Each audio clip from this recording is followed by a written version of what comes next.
Recording in progress. Assalamualaikum warahmatullahi wabarakatuh.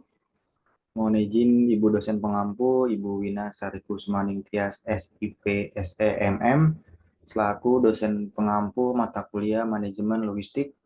Perkenalkan, nama saya Pramudia Bayu Pamungkas dengan NIM 28922501114 dari Prodi Manajemen kelas Weekend. Pada ujian tengah semester ini, saya akan mempresentasikan atau memaparkan materi tentang logistik dan pemasaran. Langsung saja ke materi yang pertama.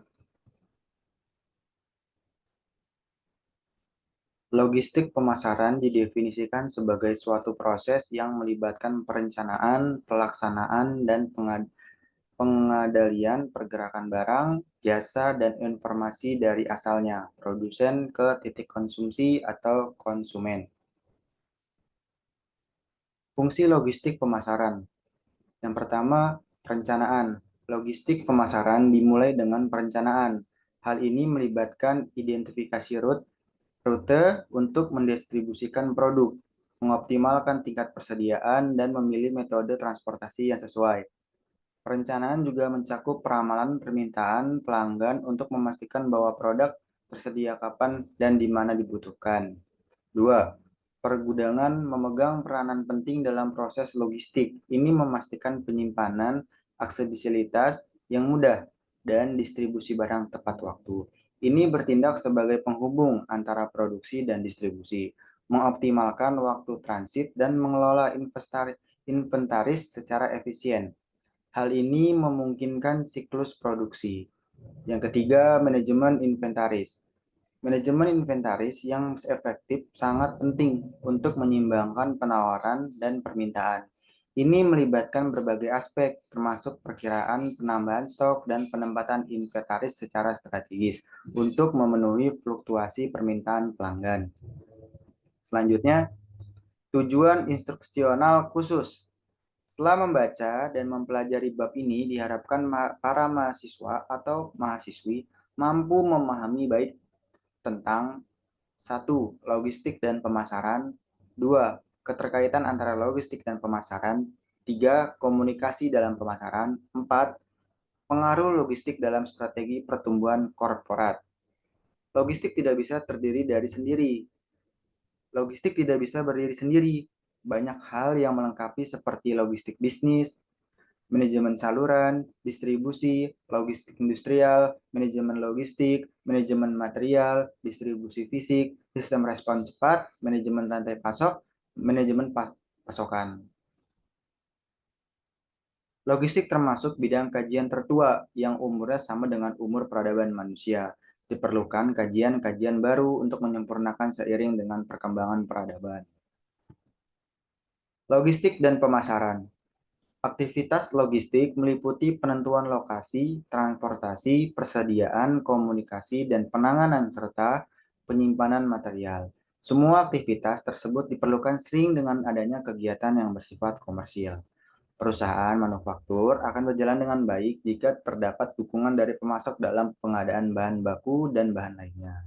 Sehingga kegiatan konversi pada bagian fabrikasi berjalan sesuai rencana.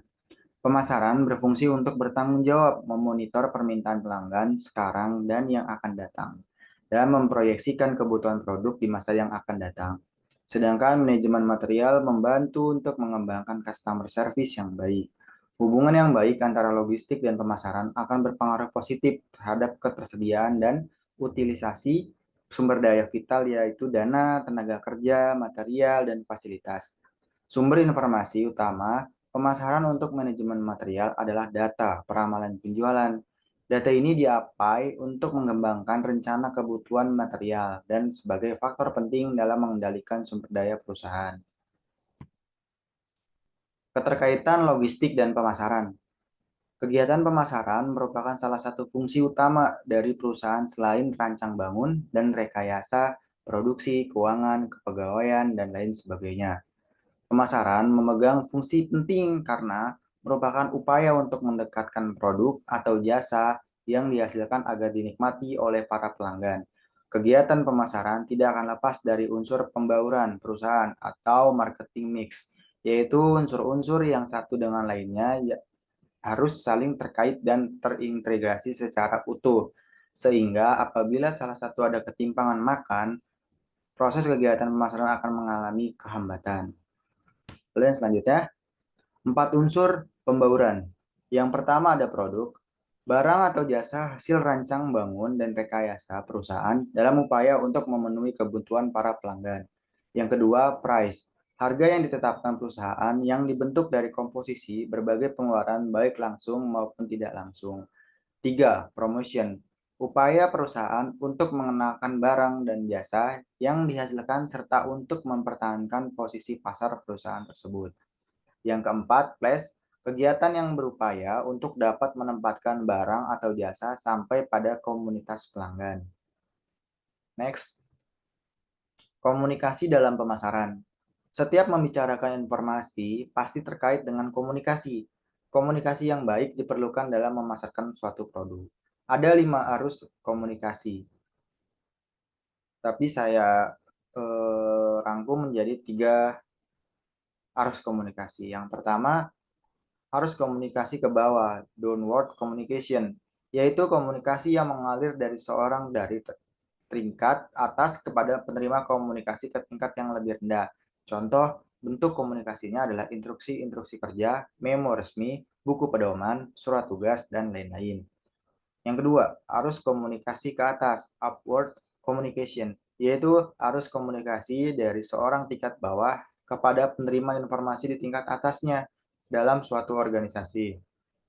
Contohnya kotak saran, prosedur keluhan. Yang ketiga, komunikasi horizontal atau horizontal communication, yaitu komunikasi yang mengalir dari individu ke individu lain yang selevel tingkatannya. Contoh komunikasi antar kepala departemen pemasaran dengan departemen produksi. Teknik mengatasi hambatan komunikasi. Ada 6. Yang pertama, informasi harus dibuat sejelas mungkin sehingga dimengerti oleh penerima yang mempunyai pandangan dan pengalaman yang berbeda. 2. Mempergunakan bahasa yang baku dan biasa dipakai sehingga informasi lebih diterima dimengerti oleh penerima informasi. 3. Menghilangkan kegaduhan atau kebisingan yang ada. Yang keempat, buat suasana yang akrab dan bersahabat sebagai bagian dari tercapainya proses komunikasi. Yang kelima, mempergunakan kode-kode atau istilah-istilah yang sederhana dan mudah dimengerti. Lalu yang terakhir, yang keenam, komunikasi yang baik berorientasi pada penerima informasi, bukan pemberi informasi. Hal ini disebut empati. Pengaruh logistik dalam pertumbuhan korporat.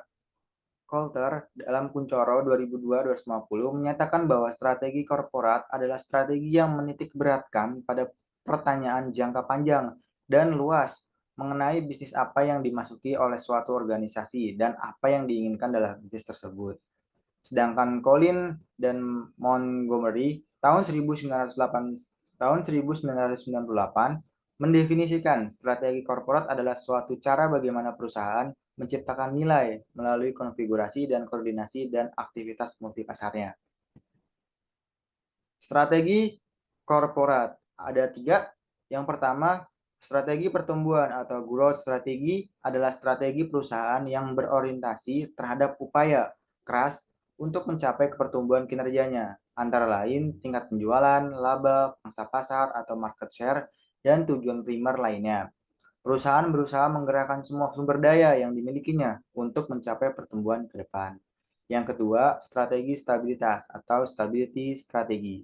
Strategi perusahaan yang berorientasi pada bagaimana menjaga agar perusahaan tetap stabil dan terhindar dari penurunan kinerja. Yang ketiga, strategi pembaharuan atau renewal strategi. Strategi perusahaan yang menitik beratkan pada bagaimana mengembalikan kinerja yang cenderung menurun ke kondisi yang lebih baik. Baik, cukup sekian dan terima kasih. Saya mohon maaf bila ada penulisan kata atau materi yang kurang tepat atau penyampaian presentasi yang kurang sopan atau kurang berkenan di hati teman-teman dan ibu dosen. Saya akhiri presentasi ujian tengah semester kali ini. Wassalamualaikum warahmatullahi wabarakatuh.